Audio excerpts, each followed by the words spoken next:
జిల్లా ధర్మపురి మున్సిపాలిటీలో పర్యటించారు మంత్రి అడ్లూరి లక్ష్మణ్ కుమార్. ధర్మపురిలో వాడవాడలా తిరుగుతూ ఇంటింటి ఎన్నికల ప్రచారంలో పాల్గొన్నారు. అసెంబ్లీ ఎన్నికల్లో ఇచ్చిన వాగ్దానాలన్నీ ఒక్కటొక్కటిగా నెరవేర్చుతున్నామన్నారు. సంక్షేమ పథకాలు ప్రతి ఇంటికి అందుతుండటంతో ఓట్లు అడిగే హక్కు తమకు ఉందంటున్నారు. సీఎం రేవంత్ రెడ్డి ధర్మపురి నియోజకవర్గ అభివృద్ధికి పెద్దపీట వేస్తున్నారని అన్నారు. గోదావరి పుష్కరాల సందర్భంగా నదిని ప్రక్షాళన చేసి అద్భుతంగా తీర్చిదిద్దుతామంటున్నారు అడ్లూరి. దీనిపై మరింత సమాచారాన్ని మా ప్రతినిధి శ్రీనివాస్ అందిస్తారు. ధర్మపురి మున్సిపాలిటీ ఎన్నికలు రసవత్తరంగా కొనసాగుతున్నటువంటి నేపథ్యం లోపల హోరాహోరీ పోరును తలసిస్తున్నటువంటి నేపథ్యం లోపల మంత్రి అడ్లూరి లక్ష్మణ్ కుమార్ ఇంటింటికి తిరుగుతూ కూడా ప్రచారం చేస్తున్నారు. అన్న, ఎట్లా ఉన్నది ప్రచారము? ఎట్లా అంటే బ్రహ్మరథం పడుతున్నట్టుగా తెలుస్తుంది. పొద్దున్న నుంచి మార్నింగ్ వాక్ చేస్తున్నారు, ఇంటింటికి వెళ్ళి సమస్యలు తెలుసుకుంటున్నారు, అప్పటికప్పుడే సమస్యలు కూడా పరిష్కరిస్తున్నారు, ఫోన్లో మాట్లాడడం కూడా చూసాము. ఎట్లా ఉన్నది? తప్పకుండా అండి, మాకు ఒక నమ్మకం. ప్రజాపాలన ముఖ్యమంత్రి రేవంత్ రెడ్డి గారు ఏదైతే వారి నేతృత్వం లోపల మా ధర్మపురి ప్రజల యొక్క అభిమానంతో ఆ శ్రీ లక్ష్మణ స్వామి ఆశీస్సులతో శాసనసభ్యుడికి ఎన్నికై ఒక రాష్ట్ర మంత్రి కావడం నాకు అత్యంత ఆప్తుడు, నాకు ఆ ప్రాణమైన నా ప్రియమిత్రుడు మా దినేష్ కానీ, మా రామన్న కానీ, మా చెల్లె సంతోష్ కానీ, అదేవిధంగా పవన్ కానీ, మరి వాళ్ళలో వారి గెలుపు కోసం మా ఇక్కడ నుండి బ్రాహ్మణ అగ్రహారం ఉదయం లేస్తేనే వారి యొక్క మడి కట్టుకొని ఆ అమ్మవారికి స్వామివారి పూజ చేసేటువంటి కుటుంబాల దగ్గరికి వెళ్ళి వారు ఓట్లు అడుగుతుంటే తప్పకుండా మేము కాంగ్రెస్ను ఆశీర్వదిస్తామని చెప్పి వారు మాట ఇవ్వడం మాకు చాలా సంతోషకరం. ఒకప్పుడు ఈ రోడ్లు చూస్తే అసలు డ్రైనేజ్ రోడ్ల మీకు వచ్చేది. ఈరోజు మేము మంత్రి అయిన తర్వాత మా దినేష్ గారి నేతృత్వం లోపల అన్ని రోడ్లు కూడా సిమెంట్ రోడ్లు అయినాయి, డ్రైనేజ్ అయిపోయినాయి. ఎక్కడ కూడా ఈ బ్రాహ్మణ అగ్రహారంలో ప్రజలకు ఇబ్బంది జరగకుండా మౌలిక సదుపాయాలు ఏర్పాటు చేసినాం. రాబోయే రోజుల్లో కూడా రేపు జరిగే 11వ తారీఖు ఎన్నికల్లో పూర్తి నమ్మకం ఉన్నది. 15 మున్సిపల్ వార్డులు 15 కూడా ప్రజలు మమ్మల్ని ఆశీర్వదిస్తారని నమ్మకం మాకున్నది.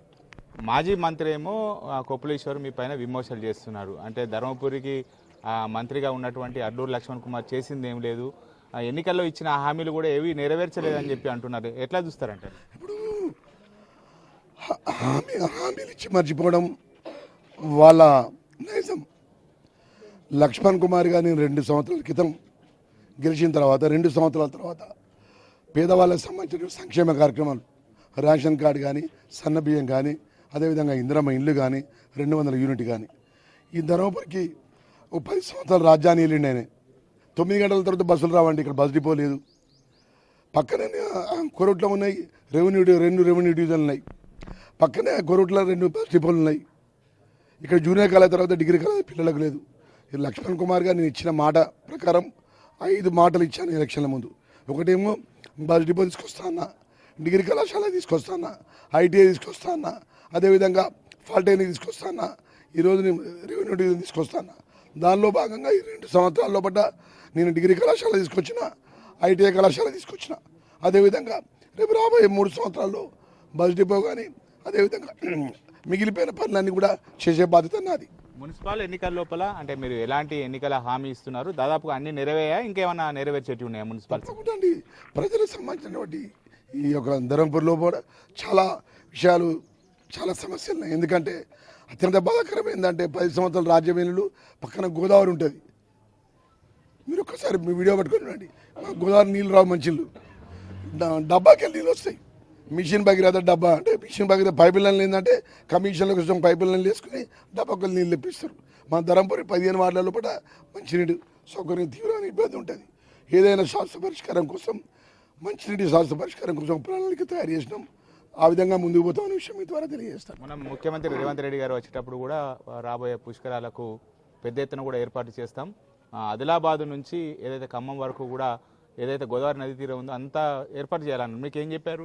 నా పుష్కరాలు ప్రత్యేకంగా నేను అడిగింది ధర్మపురం ప్రాంతానికి సంబంధించినటువంటి గోదావరి పుష్కరాలు 2027 జూలైలో ఉంటాయి. నేను ముఖ్యమంత్రి గారు పదే చెప్పాను, నేను శ్రీధర్ బాబు గారు. ఎప్పుడైనా పుష్కరాలు జరుగుతుంటే ఒక పుష్కరాలు దగ్గర పడుతుంటే పనులు అవుతుంటాయి, ప్రజలకు భక్తులకు తీవ్రమైన ఇబ్బంది అవుతుంటుంది. ఆ విధంగా జరగకుండా 27లో జరిగే పుష్కరాలకు ఇప్పుడు జనవరి ఉంది, మార్చి లోపల బడ్జెట్ అలొకేషన్ చేయాలి. మార్చి లోపల అలొకేషన్ చేసినాక పుష్కరాల ప్రాంతాలు ఉన్నట్టు దేవాలయాలు కానీ, మౌలిక సదుపాయాల విషయంలో ఒక టెంపుల్ సిటీ ద్వారా వేలాది కోట్ల రూపాయలు ఇవ్వాలని చెప్పి అడగడం జరిగింది. దానిలో భాగంగా మొన్న చొప్పదండికి వచ్చినారు మీరు బిగ్ టీవీ వాళ్ళు.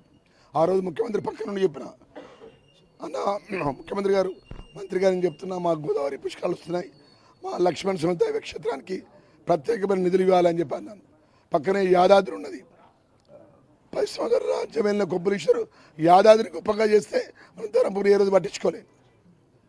ఇంత బాధాకర విషయం, వేలాది కోట్ల రూపాయలు యాదాద్రి టెంపుల్కి కేటాయించినప్పుడు మన ధర్మపురి లక్ష్మణ దైవ క్షేత్రం ఏం అన్యాయం చేసింది? 10 సంవత్సరాల పడి ఎందుకు ఈ ప్రాంతాన్ని అభివృద్ధి చేయలే? అయితే మున్సిపల్ ఎన్నికల నేపథ్యం లోపల గతం లోపల ఇచ్చినటువంటి హామీలు అన్నీ కూడా దాదాపుగా నెరవేరాయి. ధర్మపురి మున్సిపాలిటీలోకి సంబంధించినటువంటి కొన్ని మిగిలిపోయినటువంటి ఎన్నికల హామీలు ఏవైతే ఉన్నాయో అవి ఖచ్చితంగా నెరవేరుస్తానని చెప్పి ముఖ్యమంత్రి కూడా ధర్మపురి లక్ష్మీనరసింహ క్షేత్రం పైన ప్రత్యేక దృష్టి పెట్టారు. ఖచ్చితంగా ధర్మపురి మున్సిపాలిటీ లోపల కాంగ్రెస్ జెండా ఎగురుతుంది అని చెప్పి మంత్రి అడ్లూరి లక్ష్మణ్ కుమార్ వ్యక్తం చేస్తున్నటువంటి పరిస్థితి కనబడుతుంది.